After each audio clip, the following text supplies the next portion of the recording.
Y la pregunta es, ¿cuáles KPI vamos a usar? Generalmente mantenimiento usa unos KPI tradicionales. Disponibilidad, por ejemplo. Disponibilidad y costo. Infaltables, ¿no es cierto?, en la problemática de qué hacer de mantenimiento. La pregunta es, con disponibilidad, con confiabilidad como indicadores madre, mantenibilidad, utilización, ¿estamos realmente asegurando la problemática del qué hacer? Y por ejemplo, si nosotros estamos hablando de un proceso que es una planta, un proceso continuo, la minería, uno podría decir que la disponibilidad es un buen indicador, porque de alguna manera no perdamos de vista que lo que me interesa es throughput. Y aquí hago mención a Elías Wolf, ¿no es cierto? Lo que me interesa es flujo, lo que me interesa es actividad de negocio, no me interesa la disponibilidad como instrumento. Entendamos que la disponibilidad como instrumento no es un fin. ¿Ya? Entonces, bajo ese esquema, en un proceso continuo, uno podría entender que la disponibilidad es un buen indicador para establecer el throughput, por esta simetría natural que existe entre utilización y disponibilidad. ¿Pero qué pasa en flota? ¿Qué pasa en una flota, en una mina, equipos mina, en una flota de equipos de transporte? ¿Qué pasa en armamento, ¿no es cierto?, en naves, en aviones? No necesariamente la disponibilidad por sí sola representa un indicador relevante. Podría ser mucho más interesante, por ejemplo, la confiabilidad. ¿Cómo yo soy capaz de asegurar, ¿no es cierto?, ciertos estándares de confiabilidad? Lo cual de alguna manera está relacionado. Una buena confiabilidad genera, evidentemente, un buen resultado de disponibilidad, pero no una buena disponibilidad asegura un buen resultado de confiabilidad. ¿Okay? Porque hay otras variables que de alguna manera están planteadas. Entonces la pregunta es, ¿cómo somos capaces de calibrar adecuadamente cada uno de esos indicadores? Y estamos asegurando que nos estamos siendo responsables de nuestro rol dentro de la organización. En definitiva, esos indicadores deben estar asociados a la propuesta de valor, calidad, oportunidad, costo, y ser funcionales, ¿no es cierto?, a asegurar la función en todo el ciclo de vida de los activos que de alguna manera estamos considerando. Miren, yo no puse costo, y eso es a propósito, porque en realidad el costo, sin duda, es una variable de gestión relevante, pero no es un fin en sí mismo. ¿Okay? Es muy peligroso la exacerbación de la visión de costo en el mundo de la gestión de activos. Es muy peligroso. ¿Okay? Debemos entenderla como un resultado necesario en el análisis del negocio.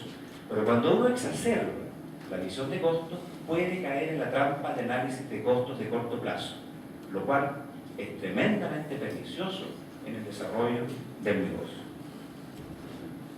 El otro punto, jerarquizar. Otro tema que es extraordinariamente relevante en el mundo de los mantenedores. Cuando uno le pregunta a los mantenedores cuáles son tus equipos críticos, fácilmente llegamos a la condición que son todos. Ahora, ¿por qué nos interesa jerarquizar? Porque básicamente tenemos que responder a un problema de negocio, a un problema económico. Necesidades bastante diversas, pero recursos muy limitados. Entonces tenemos que priorizar. ¿Okay? Entonces básicamente tenemos que identificar cuáles van a ser nuestros equipos críticos. Metodología de moda, Jackknife, muy potente, ¿no es cierto? Pero Jackknife hace un análisis, si uno lo mira desde una perspectiva muy docta, básicamente desde el punto de vista de tiempos. ¿Okay? Es decir, básicamente desde el punto de vista de una disponibilidad. Y volvemos a lo mismo. ¿Realmente estamos siendo capaces de establecer criticidad con el efecto del negocio? Porque al final del día ese es el efecto que tenemos que evaluar desde el punto de vista de la criticidad. ¿Okay? Y sobre situaciones probables. Entonces básicamente lo que hay que hacer es evidentemente una matriz de criticidad que me permita priorizar mi análisis, priorizar mis recursos, pero bajo un foco de consecuencias del negocio. Puede ser Jackknife, pero incorporemos el parámetro consecuencias del negocio. ¿Okay? No hay ningún problema, ¿no? En ese sentido no hay una exclusión de herramientas, sino que más bien hay un aseguramiento de cuáles son las herramientas que de alguna forma resultan ser más pertinentes y adecuadas para cada caso.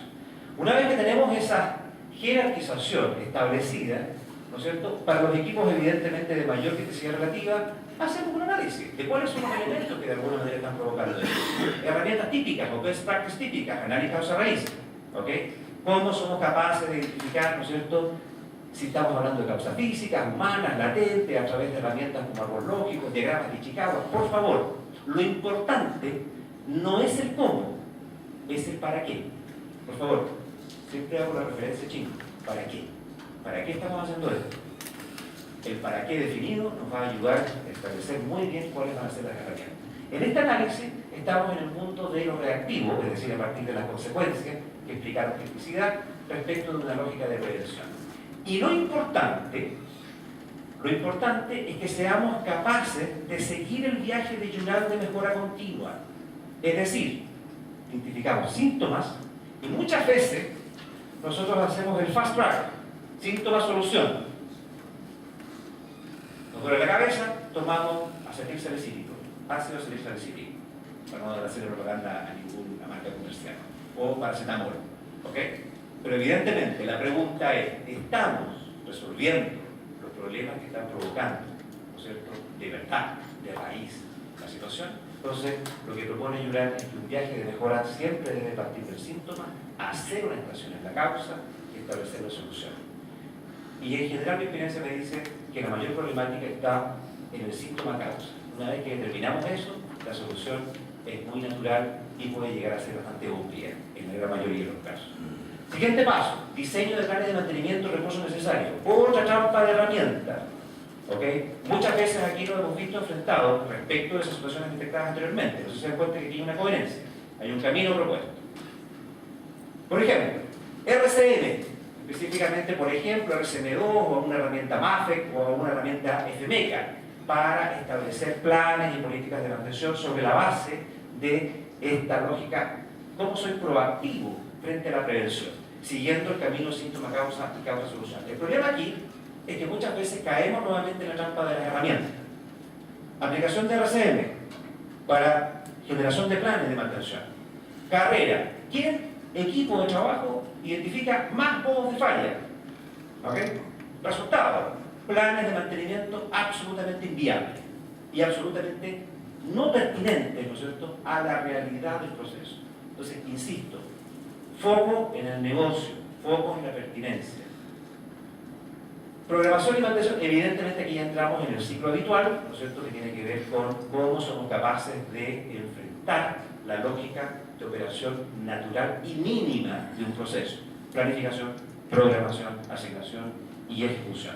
Evidentemente aquí hay que cuidar la selección de recursos, es muy importante. Lo que estoy priorizando, por favor, esta fase, no quiero que quede con la idea de que no es importante, perdón, es necesaria, muy necesaria. Pero la importancia está en cómo yo soy capaz de perturbar lo que yo planifico, perturbar lo que yo programo. ¿Pero con qué sentido? Con un sentido en el negocio. Ok, después la evaluación y control, que básicamente tiene una lógica de aprendizaje y no es una lógica punitiva. Y aquí hay un problema. En el mundo del mantenimiento siempre reclamamos que los sistemas de información que tenemos no tienen la información que queremos que tengan. ¿Y por qué no tienen la información que queremos que tengan? Porque falta capacitación. ¿Se han dado cuenta que ese es un poco el círculo vicioso que hemos seguido? Mi hipótesis es un poco distinta. Los sistemas de información no tienen la información que queremos desde el punto de vista del mantenimiento porque no hay nadie que esté usando esa información. Y por lo tanto, no hay nadie que esté demandando esa información. Porque miren los sistemas de información que tienen las empresas, cualquier RP que sea, SAP, GTS, etc. La información contable está clarita. La información presupuestaria está pero clarísima. ¿Y por qué? Porque hay alguien que está preocupado de demandar esos antecedentes. Y si no están, de alguna manera se tomarán las medidas para que esa información esté. ¿Okay? Pero es necesaria esa información como un elemento de feedback y de retroalimentación. Y por último, ¿no es cierto?, todo eso lo llevamos en un análisis de ciclo, análisis del ciclo de vida de nuestro proceso, que de alguna forma representa la conclusión permanente y dinámica de cómo debemos ir perturbando la gestión de nuestros activos presentes en el proceso. Ahora, respecto a las herramientas de apoyo, tremendamente relevante, tenemos que tener sistemas de información, tenemos que tener sistemas de análisis, tenemos que tener herramientas que nos permitan cuantificar riesgo. Dejemos de actuar sobre la base del mundo de los promedios, pasemos de la incertidumbre desconocida a la gestión de los riesgos, ¿okay? Y todo eso pasa por tener información que nos permita justamente llevar adelante la lógica de ese tipo. y evidentemente, ¿no es cierto?, todo lo que significa nuestra alegre y virtuosa relación con la gente de abastecimiento, que en general son siempre los culpables de la mala mantenibilidad de los procesos. ¿Ok? Bueno, esa es una ironía, por si acaso. Para resumir, en definitiva, el modelo busca, primero, foco en el negocio. Foco en el negocio. Clara propuesta de valor. Objetivo, que se hagan cargo de eso. Pero que aseguremos que se hagan cargo. Y ahí herramientas muy interesantes. Un balance scorecard, por ejemplo.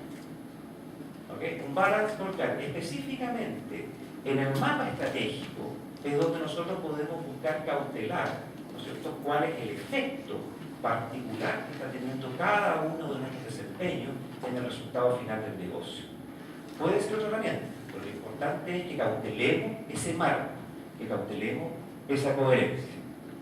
La acción operativa, muy participativa de mejoramiento. ¿Okay? En el mundo del mantenimiento en general existe, según Nonaka, mucho conocimiento tácito. Mucho conocimiento tácito, pero poco conocimiento explícito, poco conocimiento en la organización. Y estos modelos, de alguna manera, lo que hacen es permitirme justamente transformar y generar una instancia de gestión de ese conocimiento. Es decir, pasar del conocimiento en la persona al conocimiento en la organización. ¿Okay? Desde no una lógica de pérdida de competitividad, sino que más bien desde una lógica de agregación de valor. Y por último, ¿no es cierto?, el impacto de las restricciones y evidentemente las herramientas que tenemos para llevar adelante este proceso. El término es muy sencillo.